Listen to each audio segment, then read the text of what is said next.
domingo. E hoje é o tema da família. É um tema que eu tenho me aprofundado.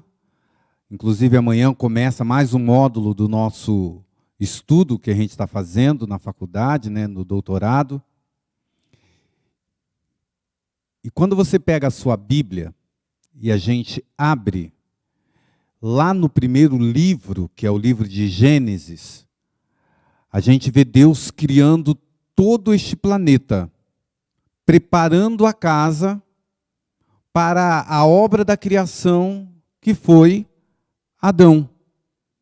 Só que, quando Deus criou Adão, a Bíblia diz, em Gênesis capítulo 1, que ele viu que não era bom que o homem estivesse sozinho.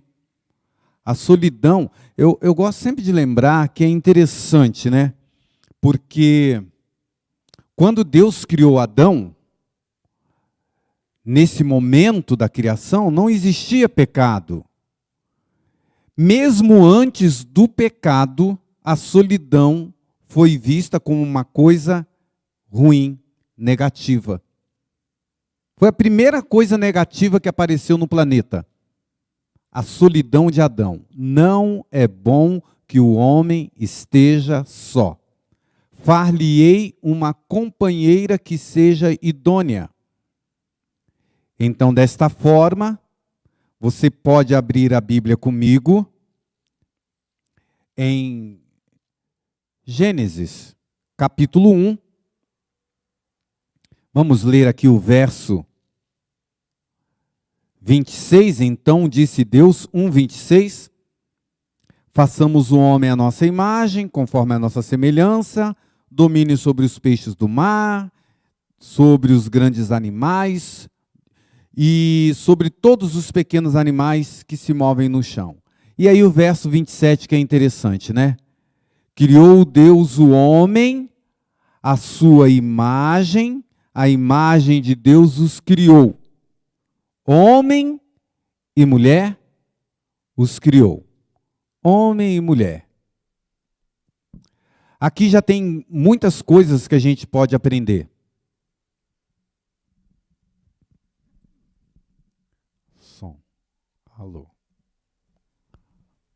Oi. Som. Alô. Teste. Oi. Aqui tem muitas coisas que a gente já pode aprender, né? A gente está vivendo num tempo onde tem um ataque muito grande contra a família.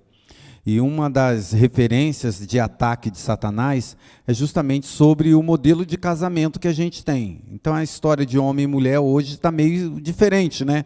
A gente liga a TV, a questão... Aí a gente vai estudar, daqui a pouco eu vou mostrar alguns slides para a gente aprofundar um pouquinho mais sobre essa questão. E...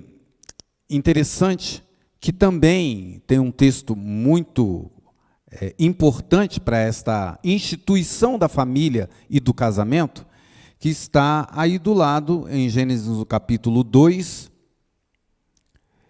Aí você vê o verso 18, onde Deus declarou, não é bom que o homem esteja só, que é mais uma vez o relato da criação do homem, repetido no capítulo 1 e no capítulo 2. Far-lhe-ei para ele, né? Farei para ele alguém que o auxilie e que lhe corresponda. E no verso 24 é o texto bíblico da instituição do casamento, quando Deus celebrou a união de Adão e Eva depois de tê-los feito. Gênesis 2:24. Ellen White chama esse texto de... o elo do casamento, né? Aqui, do voto matrimonial. Por essa razão, Gênesis 2:24, o homem deixará pai e mãe e se unirá à sua mulher, e eles se tornarão uma só carne. Isso é casamento. Teve um dia desse que a gente estava conversando com os anciões, discutindo alguns temas, e entrou o tema do casamento. Aliás, não foi com os anciões, foi com os meus colegas pastores no último concílio que teve. A gente estava conversando sobre algumas questões sobre o casamento, a atitude da igreja e tudo mais. E a gente estava relembrando que esse texto de Gênesis 2:24, algumas pessoas confundem. Aqui eu li num livro chamado A Arte de se Relacionar com as Pessoas, e ali o autor ele falava sobre esses 3 verbos que aparecem aqui em Gênesis 2:24. Deixar pai e mãe, e se unir, né, o verbo unirá a sua mulher, e se tornará uma só carne. E esses 3 verbos têm um significado muito interessante na aplicação para hoje, para aquilo que a gente entende. O casamento ele tem algo que está relacionado a independência financeira, independência emocional dos laços familiares pai e mãe. Ele vai deixar pai e mãe. E quando você encontra alguns casais que querem entrar em matrimônio e não tem esse aspecto aqui, já é algo preocupante. Não tem a independência financeira, depende do pai, depende da mãe. A gente até entende que a gente está vivendo num tempo onde as pessoas têm dificuldades para começar a sua vida a 2. E às vezes ele acaba morando no mesmo quintal do sogro ou da mãe. Vocês já viram isso, né? Talvez eu esteja falando para alguém que passou por isso e até está nessa situação. Mas é verdade também, eu me lembro de uma situação que eu fui atender um casal da igreja, me procuraram, estava quase se separando, e eu perguntei para ele, já tinha naquela ocasião 11 anos de casado, e eu perguntei, aonde vocês moram? Eu já sabia, mas eu dei uma de João sem braço, né? Onde vocês moram? Morava na casa da sogra, na casa da mãe dele. 11 anos, já tinha filhos. E toda a problemática que eles tinham, por mais bondosa que seja a mãe, é a sogra. E ali tinha um agravante. Eles tinham dificuldades financeiras para morar sozinhos. Mas eles tinham um agravante. Eles moravam no mesmo teto. Não era no mesmo quintal. E aí vem aquela questão, precisa da intimidade. Eu falei assim, como é que você vai andar de cueca na frente da tua mãe, com a tua esposa ali, e o quarto lá? Como é que vocês vão ter relação sexual? Tapa a boca, né? Para não gemer, para não fazer nada. A intimidade é 0. Eu falei, isso não existe. Isso não existe. Aí a gente, mas pastor, não tem para onde ir. E a menina estava, vou embora. Não aguento mais, é muita intromissão. Eu não tenho a minha casa, eu não tenho o meu canto, eu não tenho o meu garfo, minha panela. Aquela confusão. E gente tudo da igreja. Eu orei ao Senhor, pensei, falei, qual o tamanho da casa? Era uma casa grande. Eu falei, gente, no mínimo, faz uma parede aqui, fecha essa porta, abre do outro lado e, no mínimo, vocês não podem ficar no mesmo teto. Começa por aí. É mesmo, pastor, nunca tinha pensado nisso. Pelo amor de Deus. Foram lá, compraram os tijolos e dividiu a casa. Aqui ficou a mãe e do outro lado, pelo menos, ficou essa divisão. Começou por aí. Salvou o casamento. Por isso que o verbo é deixar pai e mãe. Quem casa, quer casa longe de casa. E é muito complicado as pessoas que entram no matrimônio e não levam isso aqui em conta.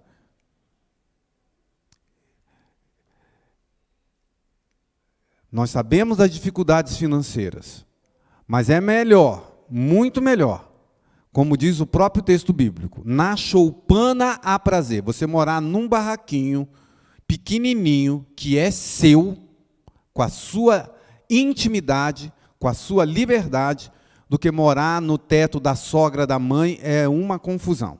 Por isso que Deus já disse, ele sabia o que estava dizendo, deixará pai e mãe.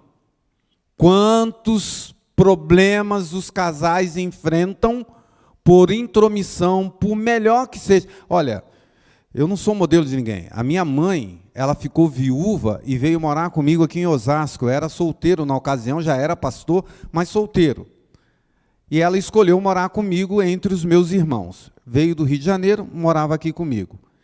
Desde o dia que ela pisou aqui para morar comigo, ela me dizia, e ela repetia várias vezes, ela falava assim: filho, no dia que você casar, eu volto para minha casinha lá em Itaguaí, no Rio de Janeiro.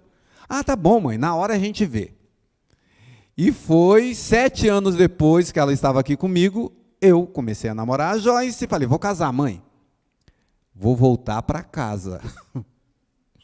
Falei: tá bom, mãe, depois a gente vê. Viúva, conversei com a esposa, se davam muito bem. E aí, falei: mãe, a gente vai alugar uma casa que tem uma edícula, a senhora fica lá atrás. A senhora mora ali, no cantinho da senhora. Não, quem começa casamento tem que ficar sozinho. Eu sou sua mãe, vou atrapalhar. E ela, enquanto eu não botei as coisas dela dentro do carro e levei para o Rio de Janeiro, ela não sossegou. Era o pensamento da minha mãe. Ela falou: não, eu sou sua mãe, sou sogra, vai atrapalhar. E foi embora mesmo. E eu com o coração apertado, minha mãezinha foi embora. E depois eu tive até que trabalhar, para vocês terem uma ideia, eu tive que trabalhar em terapia. Por quê? E por algum momento eu fiquei assim, ai, pra vocês terem uma ideia, eu casei no dia 11 de janeiro de 98. Ô, maridos, guardem a data do casamento que você teve, viu? E fale assim, na ponta da língua. Que dia que você casou? 11 de janeiro de 98. Pronto. Tem que saber. Bom, tarefa de casa. Mas no dia 11 de janeiro de 98 eu casei. Minha mãe voltou para a casa dela um pouco antes do casamento. E no dia 8 de março de 98 minha mãe faleceu. E eu fiquei: poxa, se ela tivesse ficado comigo, né? Talvez ela estivesse viva. Sempre fiquei com isso na cabeça. Mas depois a gente trabalhou, porque foi a decisão dela e tudo mais. Deixar pai e mãe. E, às vezes, a gente aprende em terapia familiar sistêmica que a distância geográfica não quer dizer muita coisa. Tem gente que mora a 500 quilômetros do pai e da mãe, mas o pai e a mãe estão dentro de casa. Distância geográfica. Não, meu pai está lá, tal, mas a comida não é igual da minha mãe. Você não passa roupa igual a minha mãe. A mãe está ali, um fantasma. Deixar pai e mãe é uma questão geográfica, mas também é uma questão emocional. De cortar. Aí é a menina, né? Deu a primeira briga, vou voltar para a casa da mamãe. Não, eu já conheci pais que falam assim: não vai voltar para cá, não. Resolve lá com seu marido. Não deixa. Agora tem pais que faz o quê numa hora dessa? Vem, filhinha, por favor, vem para casa. Eu vou cuidar de você. Não é assim que resolve. Ajuda, aconselha, encaminha, manda fazer terapia. Mas, filha, agora você tem que resolver. Deixar pai e mãe. Talvez eu esteja falando para alguém aqui em casa que está assistindo e acompanhando, que até hoje, 20 anos de casado, não deixou pai e mãe. Não deixou. Lógico que a gente está falando de um ponto de vista da interferência no relacionamento marido e mulher. E existe uma orientação, quando a ênfase que eu estudo, que eu sou apaixonado dentro da psicologia, que é a terapia familiar sistêmica, que é as fronteiras que existem naquilo que a gente chama do parental, do matrimonial e do filial, né? Do marido e mulher, tem uma fronteira no relacionamento deles que ninguém deveria entrar, nem filho. Eu hoje tive que lidar com algumas situações onde uma família está sofrendo, passando por dificuldades, porque os filhos adultos estão se metendo aonde é coisa só de pai e mãe. O casal tem que se resolver. Essa questão parental ou matrimonial, ele tem um ciclo que a gente fala que é rígido. Filho não entra, não deve se meter, o casal tem que sentar e conversar. Eu não estou dizendo aqui que o casal não deve procurar conselho, ajuda e terapia. Não é isso. Que em algum momento pode precisar. Mas tem algumas situações que o filho não deve decidir as coisas que o marido e a mulher têm que decidir. O filho, você sabe que tem situações que são complicadas. Eu não sei como que uma criança cresce numa casa, que a gente sabe por questões financeiras, ele consegue ver o pai e a mãe tendo uma relação sexual. Essa intimidade é do pai e da mãe. Não pode. Então, essas fronteiras, elas não podem ser quebradas. E sogra e sogro, às vezes, mete a colher onde não deveria. Quantas situações eu já vi de marido, ou acontece muito com as esposas, de ela estar tremendamente chateada com o esposo. Por quê? Porque teve alguma discussão, alguma desavença entre a sogra e a esposa, e ele ficou do lado da mãe. Nossa, isso arrebenta com a mulher, com a esposa. E às vezes é só uma questão assim, ela fala assim, você não me defendeu, você não se posicionou, você ficou do lado da sua mãe. E esse ficar do lado da mãe, sabe o que é às vezes? Ficar calado. Ah, eu não posso magoar minha mãe? Não posso magoar minha esposa. Aí eu fico neutro. E não existe neutralidade nisso. E algumas vezes a gente sabe que os nossos pais ultrapassam uma linha que não deveria ter passado com o nosso cônjuge. Então é a hora de você ir lá e falar, mãe, é a minha esposa, respeita. É o meu marido, respeita. É a minha casa, respeita. Limites, limites. Isso empodera o casamento. O outro verbo que aparece aqui é se unirá à sua mulher. Eu vou fazer uma pergunta para vocês. Deixar pai e mãe, se unirá à sua mulher. O que quer dizer isso? Se unir à sua mulher.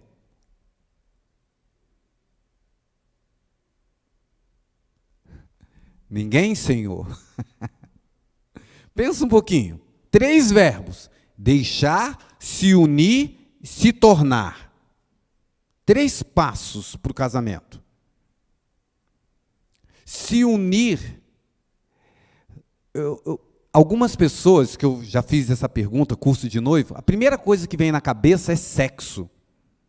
Se unir, é intimidade sexual. Deixou pai e mãe, agora é união. Mas você sabe que muitos comentaristas, você já deve ter visto isso, que neste verso o sexo está em qual verbo? Em que parte? Que a maioria das pessoas, quando lê aqui, deixará pai e mãe, se unirá à sua mulher e se tornarão uma só carne. Onde está o sexo aqui? Uma só carne. E o se unir? É o contrato? Eu li num livro, vê se faz sentido isso aqui, que o autor ele dizia o seguinte, que existem muitos casais por aí que não estão casados, estão acasalados. Quem é que se acasala? Bicho, cachorro, gato. E o que é o acasalar? É o sexo sem aquilo que o ser humano tem. Amor, intimidade, cumplicidade. Você pode ter alguém que tem sexo e não está casado? Sim, tem um monte.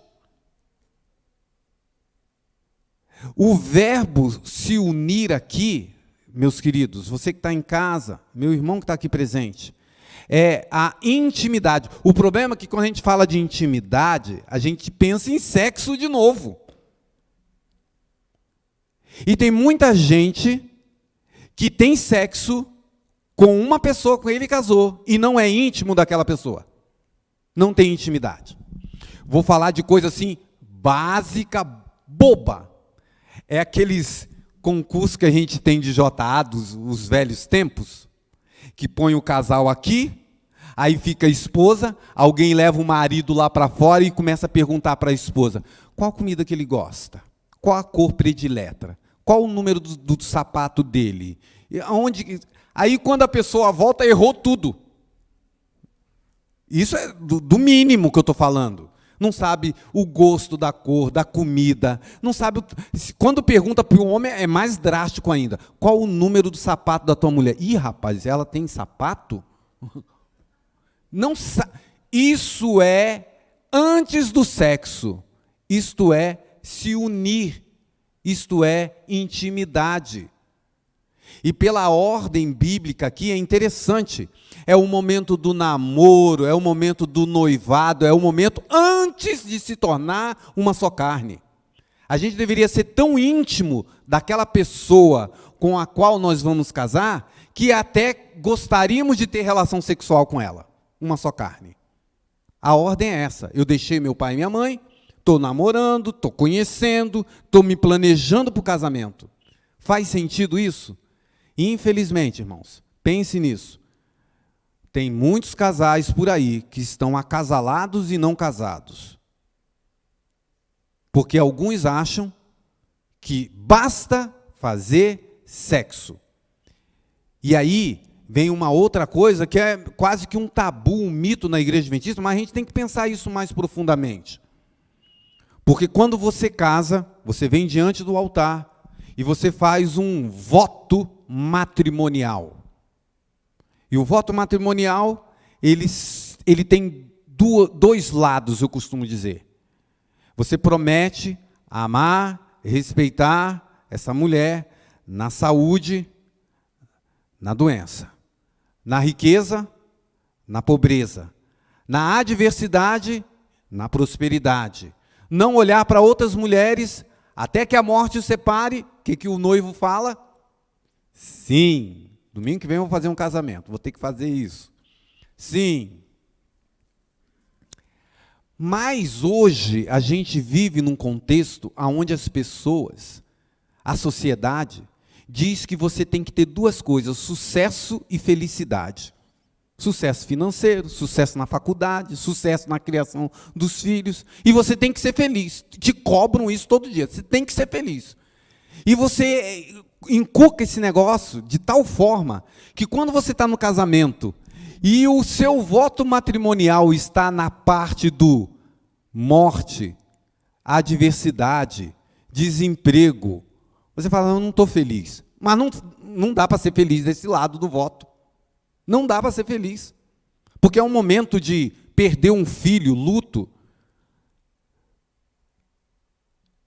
E aí vem justamente o que o voto diz, é na alegria e na tristeza. Então, o casamento tem um momento, tem fases que você vai estar do lado do voto, aonde você vai ficar, não porque você é feliz, mas porque você ama. E aí eu lembro de 1 Coríntios capítulo 13. O amor tudo sofre. O amor tudo crê. O amor tudo suporta. O amor, 13, verso 8, jamais acaba. Irmãos, os casamentos hoje estão acabando porque falta o compromisso com o voto matrimonial. Porque quando você faz o voto, você diz, eu vou ficar se estiver doente e se estiver sorrindo. Se estiver com câncer, se estiver com depressão, o meu voto é ficar do seu lado e você do meu, até que a morte os separe. A gente está vivendo uma crise muito séria com casamento, irmão, inclusive casamentos cristãos. As pessoas estão desistindo facilmente desse voto, e uma das questões que eu tenho mais ouvido na minha experiência é, eu não estou feliz, Deus quer que eu seja feliz. Estou saindo, vou embora, não vou lutar por esse matrimônio. E às vezes, você tem um cônjuge, e isso eu acho, vou usar a palavra, irmão, eu acho covardia. Você tem um cônjuge que nitidamente, diagnosticado com uma doença, e você fala assim, eu não casei para cuidar de doente. Que voto foi esse que você fez? E às vezes a doença, irmãos, são as doenças da alma que a gente fala, né? Uma depressão, uma síndrome do pânico, ansiedade.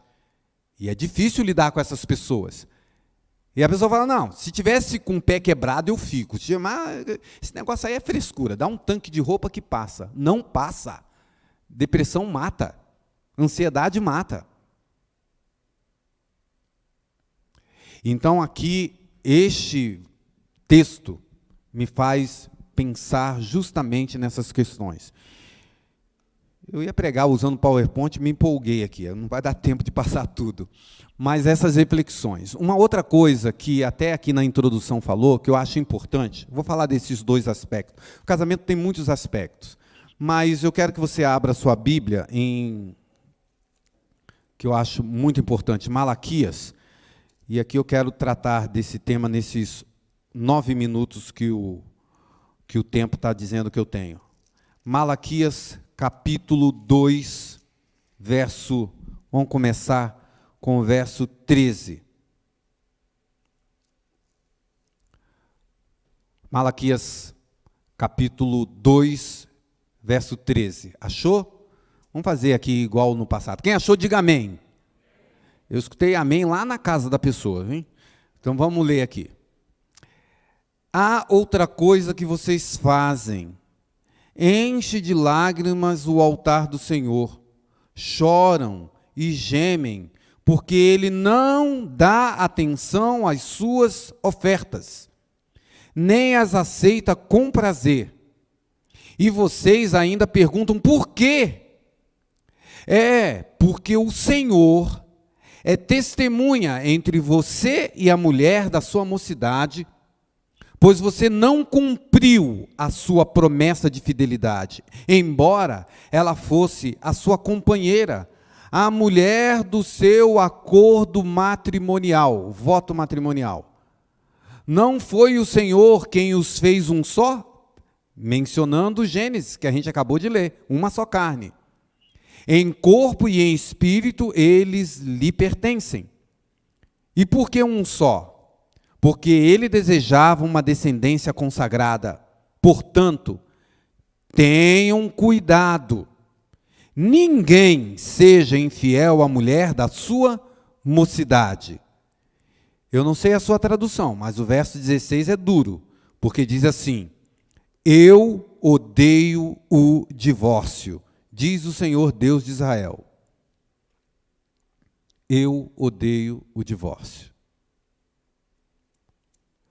Olha, eu li os versos aqui para você olhar o contexto. Uma pessoa foi ao templo levar uma oferta, Deus não aceitava. Ele foi até Malaquias chorando, por que Deus não aceita? Por que Deus não aceita? Aí o profeta explica para ele, porque você está sendo infiel para com a mulher da sua mocidade, a mulher da sua aliança. Ele estava adulterando, e Deus não estava aceitando a oferta dele. E aí no verso 16, e aqui um pouquinho antes, o verso 14 eu acho impressionante. Quando eu faço o curso de noivo, eu pergunto para os noivos assim, por que vocês querem casar na igreja? Por que você não vai no civil, assina e vai para a lua de mel? O que eles respondem? Nós queremos a bênção do Senhor. E aqui no verso 14 diz que no dia do casamento, mais importante do que o pai, a mãe, os padrinhos, quem é testemunha? Quem é que está ali no dia? Primeiro, se você vai casar na igreja, é a casa do Senhor. Mesmo que seja num sítio, você chama um pastor, ali se torna a casa do Senhor. Quem é que está ali ouvindo o voto que você está fazendo?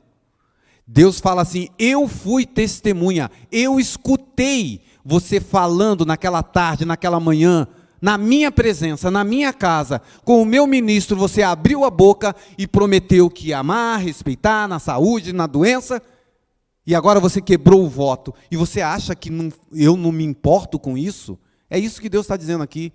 Isso é muito importante para mim.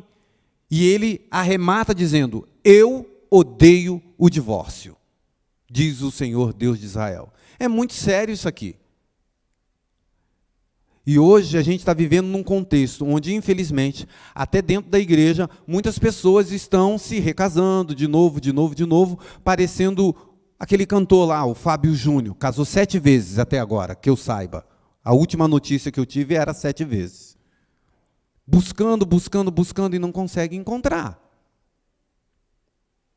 Então, irmãos, a questão do casamento é algo...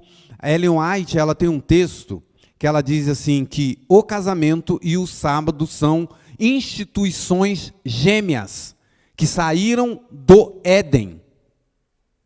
E se você parar e pensar como adventista, a gente defende o sábado, mas não defende tanto o casamento quanto defendemos o sábado. Deveria ser o mesmo peso, a mesma intensidade de defesa da família, do matrimônio. Se eu estou falando para alguém aqui nesta noite, irmãos, que está com um casamento assim por um fio, que está com um casamento igual o primeiro milagre que Jesus fez, água, e precisa ser transformado em vinho, busque ajuda, meu irmão. Eu sempre falo para os casais, eu estou agora, por causa do curso que eu vou fazer, eu estou lendo muito, e é obrigatório. Mas a leitura transforma, eu acredito na transformação através da leitura. Leia bons livros, busque livros sobre relacionamento marido e mulher, leia de verdade.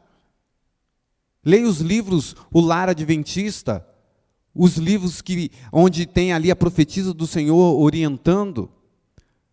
Se você não quer conversar com um terapeuta, com um pastor, com um casal amigo que você admira, busque ajuda. O ser humano, ele carrega um peso sozinho, onde ele poderia estar dividindo. Eu não acredito, irmãos, eu já falei isso aqui em outras ocasiões, eu não gosto daquele ditado, briga de marido e mulher, ninguém mete a colher. Mete a colher sim, o pastor mete a colher, o terapeuta mete a colher, Deus mete a colher. Você talvez esteja precisando justamente de ajuda, porque você não está conseguindo. E esse texto de Malaquias é para a gente pensar. Irmãos, a gente tem a célula da família é esposo e esposa. Aí tem filhos, aí vem a família. Mas, se o casal não estiver bem, os filhos não estão bem. Eu li um livro que eu recomendo para vocês. O título dele é Filhos do Divórcio. É uma psicóloga americana, uma senhora já. Não vou lembrar o nome da autora aqui, não é o meu forte. Mas o título do livro é esse, Filhos do Divórcio. Tem uma capinha azul. Esse livro é um livro que ela fez uma pesquisa de 25 anos acompanhando pessoas que saíram de um lar onde os pais se separaram. Mesmo eles estando adultos, eles ainda carregavam a sequela de um lar separado. Ainda carregavam. Isso é muito sério. Esses dias eu estava conversando com uma pessoa adulta que estava muito abalada porque os pais, já avançados em idade, se separaram. Foi um baque. Aí poderia, mas já estão casados, com filhos, não importa. Eles viram aqueles dois juntos 60 anos, agora estavam separando.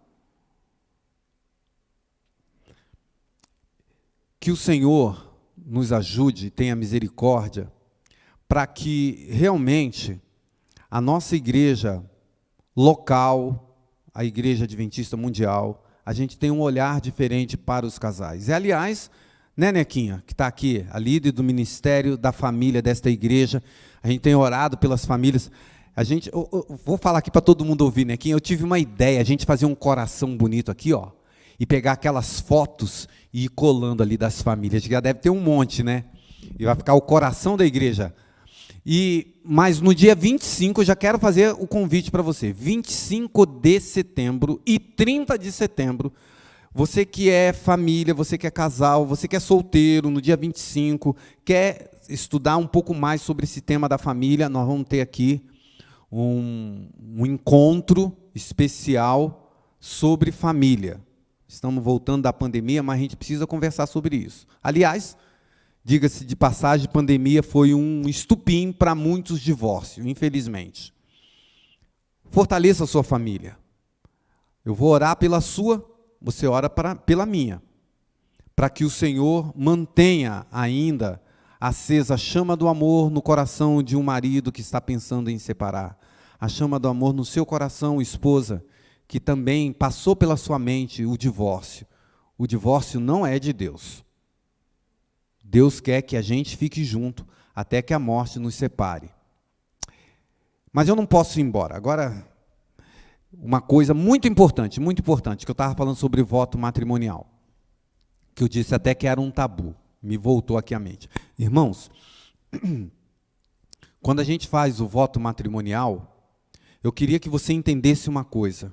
A quebra do voto matrimonial, para algumas pessoas, e isso está equivocado, ele acha o seguinte: eu sou um marido fiel, nunca quebrei o voto matrimonial. Por quê? Porque eu nunca transei com outra mulher que não fosse a minha esposa. Nunca tive relação sexual com outra mulher. Então, eu sou fiel ao voto matrimonial. Mas eu quero dizer para você, irmãos, que você quebra o voto matrimonial quando você não respeita a sua esposa. Quando você não trata ela com carinho. Quando você compra um carro e simplesmente chega em casa e fala: eu comprei um carro novo, e nem perguntou para ela se ela poderia escolher a cor do carro. Coisas pequenas, mas que, na verdade, eu costumo dizer assim, irmãos, antes da falta de amor, vem a falta de respeito. E eu costumo sempre dizer assim, irmãos, às vezes você respeita até o inimigo, mas não respeita o marido e não respeita a esposa. Como assim, pastor? Jogador de futebol, São Paulo vai jogar contra o Bragantino. Sabe como é que o jogador de futebol fala antes do jogo? Não, a gente respeita o adversário, tudo é dentro do campo, não é assim que eles falam? Você pode até não gostar do seu patrão, mas você dá bom dia para ele, você dá um sorriso amarelo para ele: bom dia, patrão, tudo bem? Respeito. Você está numa guerra, você vê lá o seu inimigo poderoso, você respeita.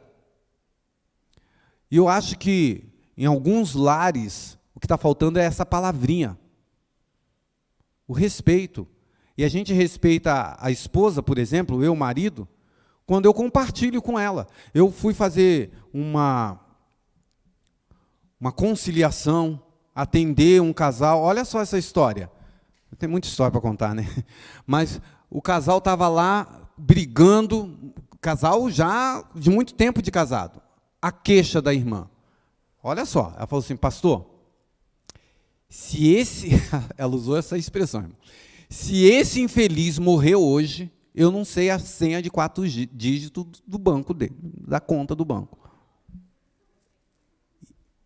Tem gente rindo porque não sabe do marido também. Eu não sei a... Aí eu falei: mas, irmão, por que o senhor não deu a conta para ela aqui? É sua esposa.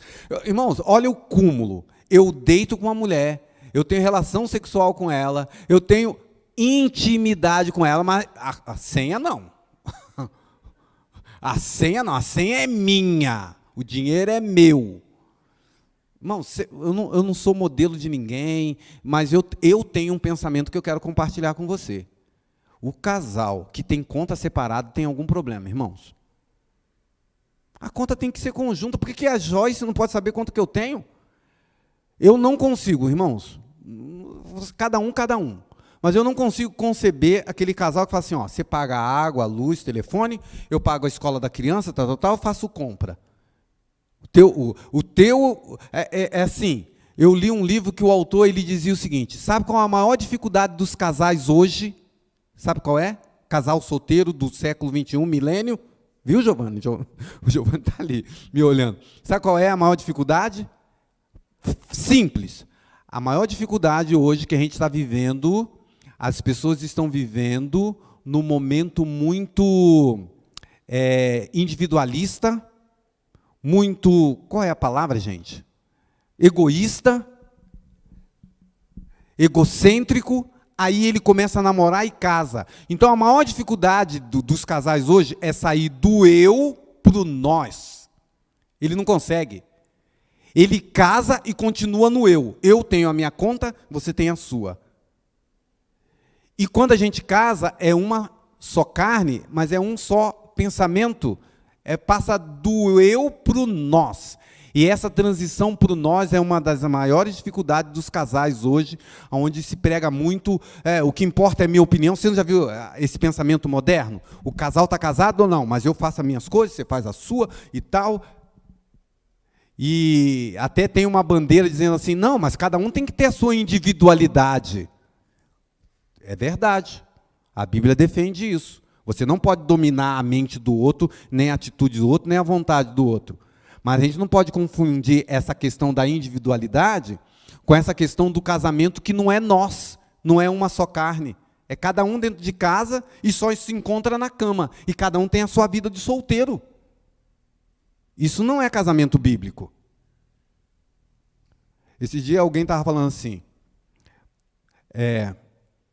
pai, meu filho, o senhor tem que trocar a senha do celular, pai. Está muito fácil. Ele é muito vidrado com essas coisas, de senha, tal, a juventude, né?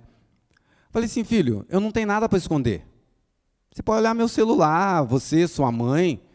E eu vi, um dia desse, alguém argumentando assim, pastor, tudo bem, eu e nós, mas o celular é de cada um, né? Eu não quero ele olhando minhas mensagens e tal. Eu falei, lógico, você tem a sua intimidade e tal. Mas eu não tenho essa preocupação. Eu não tenho que temer. Meu filho pode olhar, minha esposa pode olhar. Agora, tem casal que um não pode olhar o celular do outro, as mensagens. Não. Aí começa o quê? A desconfiança. Se eu não tenho nada a esconder,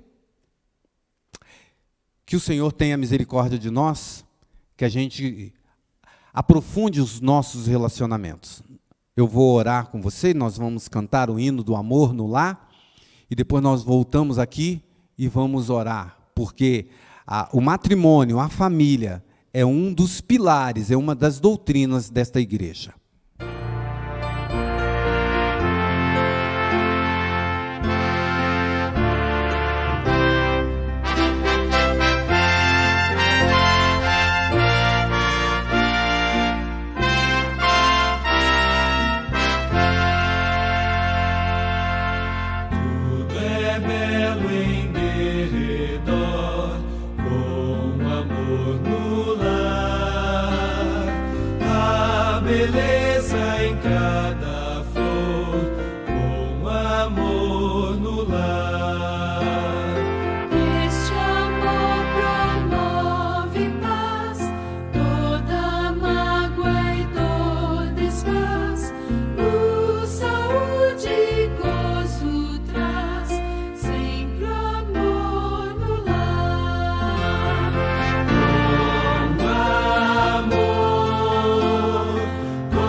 Seja teu, dá-me amor no lar, faz-me renunciar ao eu, faz-me mais amar.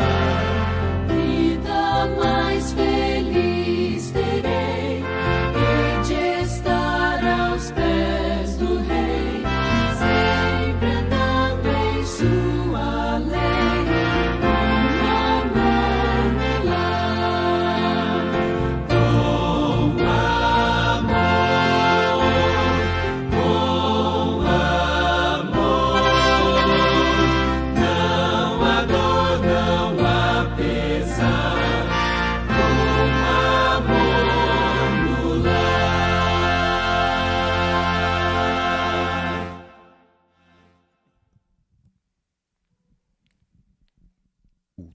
Vamos orar.